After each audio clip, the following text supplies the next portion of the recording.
नमस्कार। आज 28 जुलाई 2025 की कुछ अहम खबरों पर एक नजर डालते हैं। हमारे पास आज काफी कुछ है। संसद की कार्रवाई से लेकर सुप्रीम कोर्ट की टिप्पणी और हाँ, बाजार की हलचल तक। कोशिश रहेगी कि इन बिखरी हुई सी खबरों के बीच कोई जुड़ाव या कोई गहरा मतलब निकाल पाएं। तो चलिए आज की इन सुर्खियों को जरा गहराई से देखते हैं। सबसे पहले संसद चलते हैं। सीमा पार हुई हालिया कार्रवाई ऑपरेशन सिंदूर, इस पर लोकसभा में करीब 16 घंटे बहस चली। रक्षा मंत्री ने इसे सफल बताया है और विपक्ष के सवालों पर भी टिप्पणी की। 16 घंटे काफी लंबा समय है यह तो। हाँ, बहुत लंबा समय। और इतनी लंबी बहस दिखाती है कि राष्ट्रीय सुरक्षा जैसे मुद्दों पर कितनी गंभीरता से चर्चा होती है, या कम से कम होनी तो चाहिए। ये सिर्फ संसदीय प्रक्रिया का मामला नहीं है, बल्कि ये भी दिखाता है कि सरकार और विपक्ष के बीच इस मुद्दे पर कितना तनाव है। रक्षा मंत्री का बयान और विपक्ष की वो लगातार पूछताछ, दोनों ही लोकतंत्र में जवाबदेही की अहमियत को रेखांकित करते हैं, है ना? हाँ बिल्कुल, लेकिन क्या सिर्फ लंबी बहस ही काफी है, या असल जवाबदेही के लिए सदन से बाहर भी कुछ जरूरी है? शायद इसका जवाब हमें अगली खबर में मिले। सुप्रीम कोर्ट ने मध्य प्रदेश के एक नेता हैं विजय शाह, उनकी एक टिप्पणी पर नाखुशी जताई है। कोर्ट ने उनकी मंशा पर ही सवाल उठा दिया है, जांच रिपोर्ट मांगी है और सार्वजनिक माफी की बात भी कही गई है। ये दिलचस्प है, काफी दिलचस्प है, क्योंकि यहाँ अदालत सीधे तौर पर एक राजनेता के सार्वजनिक बयान और उसके पीछे की नीयत पर सवाल उठा रही है। ये मामला सिर्फ शब्दों की जिम्मेदारी का नहीं है, मतलब उससे कहीं ज्यादा है। ये सार्वजनिक जीवन में नेताओं के इरादों की पारदर्शिता का भी है। कोर्ट का ये कदम हो सकता है भविष्य में ऐसे बयानों पर कुछ लगाम लगाने का संकेत हो। सही कहा। अब थोड़ा रुख बदलते हैं, एक चिंताजनक सामाजिक मुद्दे की तरफ देखते हैं। हैदराबाद में सरोगेसी और बच्चों की तस्करी से जुड़ा एक बड़ा गिरोह पकड़ा गया है।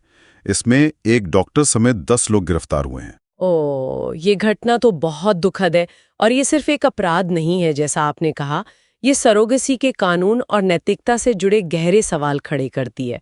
साथ ही ये दिखाती है कि कैसे कमजोर और जरूरतमंद लोगों का शोषण किया जा सकता है। ये मामला सख्त नियमों और आप कह सकते हैं कि बेहतर निगरानी की जरूरत पर जोर देता है, तभी ऐसी घटनाओं को रोका जा सकेगा। समाज की बात हो रही है तो अर्थव्यवस्था को कैसे भूल सकते हैं।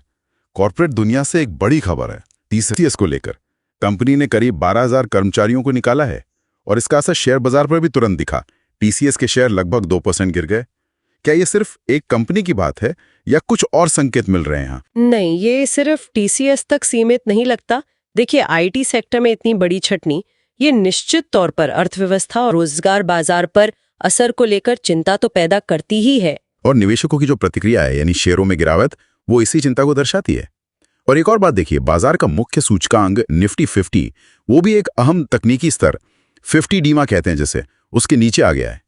ये बाजार में एक तरह की व्यापक कमजोरी और शायद थोड़ी घबराहट का संकेत दे रहा है। तो हाँ, ये आर्थिक मोर्चे पर कुछ चुनौतियों की तरफ इशारा हो सकता है। अच्छा, यानी एक तरफ नौकरियों पर चिंता है, दूसरी तरफ मनोरंजन जगत में रौनक दिख रही है। सैयारा फिल्म सिर्फ 10 दिनों में हिट हो गई है, वहीं महाअवतार नरसिम्हा ने भी अच्छी शुरुआत की है। और हाँ, सीमा सिंह का वो सर्वाइकल कैंसर जागरूकता अभियान, वो भी काफी सफल रहा है। सुना है लाखों महिलाओं को फायदा पहुंचा है उससे। खेल में भी Bharat England test match draw रहा। हाँ, ये विरोधाभास काफी दिलचस्प है ना? एक तरफ आर्थिक चिंताएं हैं और दूसरी तरफ लोग मनोरंजन में शायद एक तरह का सुकून ढूंढ रहे हैं। फिल्मों की सफलता से तो यही पता चलता है। साथ ही सीमा सिंह जैसे लोगों का जो सामाजिक काम है, वो ये याद दिलाता है कि व्यक्तिगत स्तर पर भी समाज में सकारात्मक बदलाव लाए जा सकते हैं। ये समाज के अलग अलग रंग हैं, चुनौतियां भी हैं और उम्मीदें भी। तो आज हमने संसद की बहस देखी, अदालत की सक्रियता, आर्थिक झटके, सामाजिक अपराध और मनोरंजन की चमक भी। ये सब अलग अलग घटनाएं हैं, लेकिन क्या ये आपस में जुड़ी हुई है? बिल्कुल, मुझे तो लगता है जुड़ी हुई हैं। आज की ये सारी खबरें, संसद का वो शोर, अदालत का निर्देश, नौकरियों की कटौती, अपराध का अंधेरा और रुपहले पर्दे की चमक, ये सब मिलकर हमारे समय की एक जटिल तस्वीर बनाती हैं। अब सोचने वाली बात यह है कि क्या आर्थिक अनिश्चितता का माहौल राजनीतिक तनाव को और बढ़ा रहा है, या सामाजिक मुद्दे कहीं पीछे छोड़ रहे हैं इन सब के बीच? ये अलग अलग दिखने वाले धागे असल में कैसे एक दूसरे से जुड़े हैं और आने वाले वक्त पर इनका क्या असर होगा? शायद यही वो सवाल है